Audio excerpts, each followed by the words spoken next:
നമ്മളെല്ലാവരും വിജയണ്ണന്റെ കത്തി സിനിമയിൽ വരുന്ന ഈ ഒരു ഫീലിംഗ് ആയിട്ടുള്ള പാട്ട് കേട്ടിട്ടുണ്ടാവും.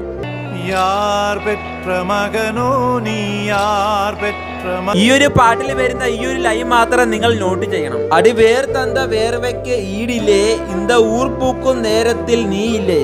ഇത് ഭയങ്കര ഇമോഷണൽ ആയിട്ടുള്ള വരികളാണ്. ഇതിൽ എന്താണ് പറയുന്നതെന്ന് വെച്ചാൽ, ഒരു മരം വളർന്ന് വലുതാകുമ്പോൾ നമ്മൾ കാണുന്നത് ആ മരത്തിന്റെ തണലും അതിന്റെ ഫലവും അതിന്റെ ഉയരവും മാത്രമാണ്. അതായത് നമ്മൾ ആ മരത്തെ മാത്രമാണ് കാണുന്നത്. എന്നാൽ അതിനെ അവിടെ എത്തിക്കാൻ വേണ്ടി അതിന്റെ വേരുകൾ ഒത്തിരി കഷ്ടപ്പാടുകളും പോരാട്ടങ്ങളും നടത്തിയിട്ടുണ്ട്. മണ്ണിനുള്ളിൽ ആ വേരുകൾ തനിക്കെതിരായി നിൽക്കുന്ന കല്ലുകളെ തള്ളി വെള്ളം തേടി ഇരുട്ടിൽ ഒറ്റയ്ക്ക് പൊരുതിയാണ് മരത്തിന് ജീവൻ കൊടുക്കുന്നത്. എന്നാൽ ജനങ്ങളുടെ മനസ്സിൽ അത്രയും കഷ്ടപ്പെട്ട ആ വേരിനെ കാണുന്നില്ല, ആ മരത്തെ മാത്രമേ കാണുന്നുള്ളൂ. ഇത് തന്നെയാണ് ഈ സിനിമയും പറഞ്ഞത്. കതിരേശനാണെങ്കിൽ അത്രയും കഷ്ടപ്പെട്ട് പോരാടി തന്റെ ജീവൻ വരെ പണയം വെച്ചാണ് ആ പാവങ്ങൾക്ക് നീതി നേടിക്കൊടുക്കുന്നത്. എന്നിട്ട് താൻ നേടിയെടുത്ത വിജയം തന്റെ അല്ലെന്ന് പറഞ്ഞ് എല്ലാവരുടെയും കണ്ണിൽ നിന്ന് മറയും. ഇതിനു ശേഷം അടുത്ത ഒരു വരിയുണ്ട്. ആ ഒരു വരി കേൾക്കുമ്പോൾ നമുക്ക് ഇപ്പോഴത്തെ സാഹചര്യത്തിൽ വിജയണ്ണനെയാണ് ഓർമ്മ വരുന്നത്.